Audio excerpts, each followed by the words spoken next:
Well, even the last time we played at the African Under-17 Championship, we lost to Cote d'Ivoire in the group phase. Yes. Still lost to them in the final. At the finals, so yes. Penalty. Yeah, we expect them at this level in West Africa. The competition is not the competition. The margin is not as wide as you imagine. But the fact is that West African is becoming the center of African like football. A bedrock of of African football. We've seen West African team do well, even at the senior level, even at the intermediate level, that's under 20. That's we've seen West African team do well at that level. But the beauty of this tournament is development. We've not had any case like the last time. I think these African countries are beginning to understand what it means to get players of that age. I'm not saying we'll get the poo-poo system. Yeah. The experiences of the last time where the MRS scan was done right in that competition, where Nigeria lost close to 5 players, we lost to 5 players to the MRS scan. They couldn't escape to Ivorian. The Ivorian too were affected.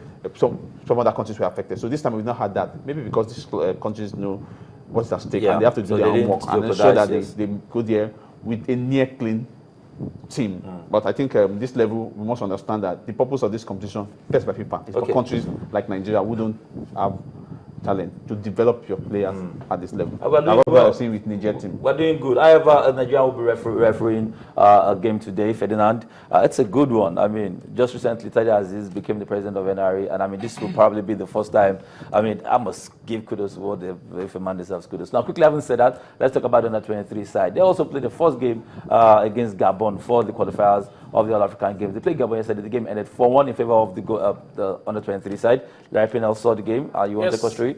Brilliant game away. The under-23, you call them Dream Team 6 now, actually scored 2 goals in the first half. Brilliant goals. Etebo amongst the scorers. Also, Junior got 2 goals in that. The Gabonese tried to come back into that one when it was 3 goals up. But we actually scored another goal in the 9 minutes of that game. It was a fantastic result, and it actually bodes well. Sasha has been talking tough about how he wants his team to play, and he enjoyed that yesterday with a lot of goals. So what we're trying to say from the under-17 to the under-20 to the under-23 is playing games, playing friendlies, competitive games. It definitely bodes well for Nigerian football. And majority of these players, even the foreign-based guy who was in that team didn't actually didn't play particularly. The Arsenal guy now, I've forgotten his name, but all the others, Alex Iwobi, yes. I always mix Alex Iwobi with Chuba Akpom, but both players for Arsenal. But as I said, the local lads actually did everything. Ogene Karo Etebo, brilliant guy anytime, any day, amongst the goal scorer as well. So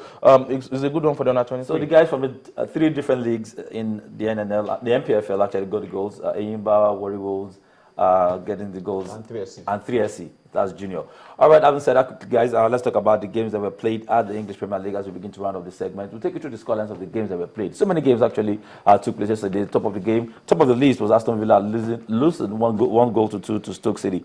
We saw Chelsea play 1-1 with Burnley. Crystal Palace played 1-2 with Arsenal FC. All City defeated QPR 2-1. Sunderland was Bromwich Albion played 0-0. Swansea City 2-1 with Manchester United, and Manchester City defeated Newcastle 5-0. Not many people actually saw that scoreline coming. Now that changed the table a little bit. The fixtures on your screen. Chelsea struggling. Mourinho coming out. Well, should I use the word? Would it be fair to use the word struggled against Burnley? They did struggle, didn't they? Burnley will have won that game if Burnley was a better team in terms of quality in front.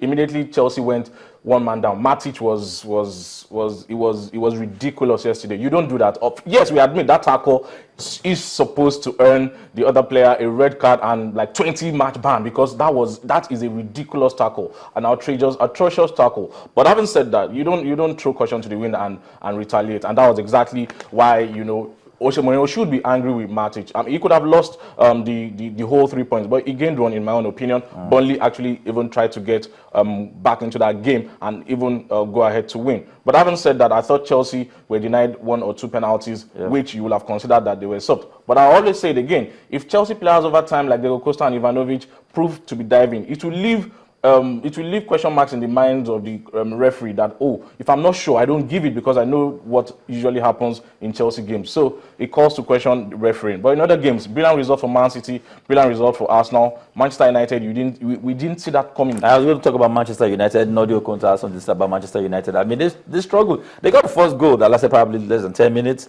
and eventually losing to Swansea. Double header, if I'm going to say that. Well, for Swansea, I think they've not. They seem to be not affected by the departure of their top scorer with Ebony to Manchester City. This shows the resilience in the team. Shows that when you have somebody you think that will give you the goals, move out, and you think there's going to be a loophole, a lapse, and they're able to fill up that loopholes. That shows the United game. A lot of people have been complaining about the inability of United to play good football. United to string those passes around, the strikers not delivering when they were supposed to, and the defense were a bit shaky. But this is just United. United is not targeting the league this time. They're just trying to finish build top a team, four, get back to the Champions League, which they used to in the past. So for Swansea, I think it's a defeat that it's a victory that will earn them a lot of respect because at this level you need to keep maintaining the momentum because the man that has been giving you the goals in the past games is no longer there. So you have a new person on board, and that person needs to keep delivering. That's right. Quickly, let's take you to the fixtures of the games that will play today. Tottenham will take on West Ham United. Everton will play host to Leicester City. And the last game of the day will be between Southampton and Liverpool. Should Southampton pick up points, they will get back to top 3. Exactly. So that's it. Very true. For the Southampton-Liverpool game, it is important for Southampton not to avoid defeat against Liverpool. And if they do, they will go back to 3rd. Arsenal will move to 4th, and Manchester United will drop out of the top 4. You can't see Southampton there because they're in 5th position at the moment with 1 game less. That's at 25 games played. But if they get say 1 point or 2 points, they will move above Manchester United. If they get 1 point, that's they have a better goals difference. And if they get all 3 points, they will move above Arsenal and they will go to about 49 points. Presently, they're on 46. It's a brilliant one, particularly the way Liverpool played in midweek. We saw the penalty, Bruhaha, and you would expect that Balotelli, Anderson, and Sturridge will mend fences and they will see if they can actually get a result at St. Mary's. Very difficult. All right, that's what the log says. Chelsea on top, Manchester City 2nd, Arsenal 3rd, Manchester United occupy 4th. Bottom 4, we have QPR, Burnley, Aston Villa, and Leicester City. Having said that, let's round off with the Spanish La Liga. We saw games yesterday, and Barcelona's 11th game unbeaten run came to an end when they lost to Malaga. A lot of people did not see that coming. I'm sure if you're going to stake, you will not be staking Barcelona losing that game. I'm going to take you to the fixtures and the results of the Spanish La Liga. We saw Barcelona lose 0-1 to Malaga. Cordoba played 1-2 with Valencia. Atletico Madrid defeated Almeria 3-0. Deportivo La Corona lost 0-2 to Celta de Vigo. Sunday games to see today, fixtures will be Real Sociedad versus Sevilla. Atletico Bilbao taking on Rayo Vallecano. Villarreal will play Eibar. Elche Real Madrid. Monday Night Football will be Levante Granada.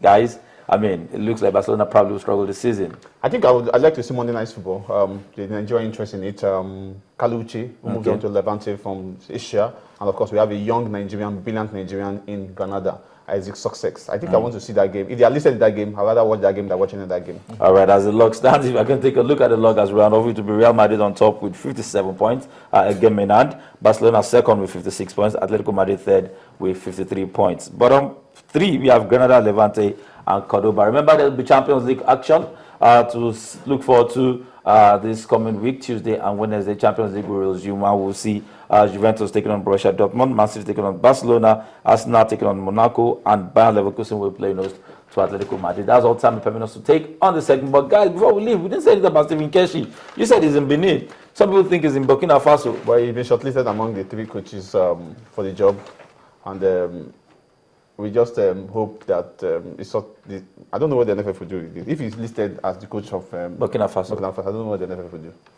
For me, do you expect to see him? For me, he's the youngest out of the 3 shortlisted. For Burkina Faso job. He's also the most valuable in terms of trophies won in the last few years, in terms of also playing credentials. For me, I'll take the Burkina Faso job. What am I coming to prove in Nigeria? I've done it all. Been to the World Cup, 2nd round, won the Nations Cup. I'll go to Burkina Faso, try my luck. Thank God you're Larry Pina and not Stephen Keshi. I'd like to thank you for being a part of this segment. We'll go on a break. When we come back, Ken will be back to take you through the rest of the program.